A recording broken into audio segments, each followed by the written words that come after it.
ఒకవేళ కనుక వాళ్ళకి డిప్రెసివ్ ఎపిసోడ్స్ ఉన్నాయి అని అంటే 1 year వరకు కూడా we consider it as a postpartum depression and we will send them to a psychiatrist or a psychologist opinion. ప్రెగ్నెన్సీలో అన్ని చేంజెస్ కూడా 6 weeks నుంచి 8 weeks లోపు నార్మల్ కి వచ్చేస్తాయి, కానీ మెంటల్ హెల్త్ అనేది 1 year పడుతుంది. So it is very important that the closest family member should identify that నాకు హెల్ప్ కావాలి అని. మోస్ట్ ఆఫ్ దమ్ వాళ్ళకి కూడా తెలియకపోవచ్చు ఇవన్నీ కూడాను.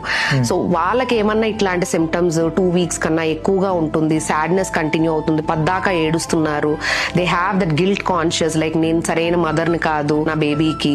సో అట్లాంటి కాన్సెప్ట్స్ ఎవరున్నా కూడాను just don't ignore that.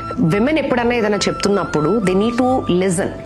That is the only thing what they have to do it. So నేను ఉన్నాను అని చెప్పాలి, మనం వెళ్దాము అని చెప్పాలి. So that is what I think from the men it has to. నా వల్ల ఏమవుతుంది చూద్దాంలే, ఇట్లాంటివి కామనే, నువ్వేం కంగారు పడొద్దు, ఇదంతా ఓకే, ఇట్లాంటి రీఅష్యూరెన్స్ మాటలు కన్నాను. What I feel is the men has to listen and don't give the advices rather than go for a doctor's help. Right. Advice ఇవ్వకుంటే చాలా సమస్యలు తీరిపోతాయి.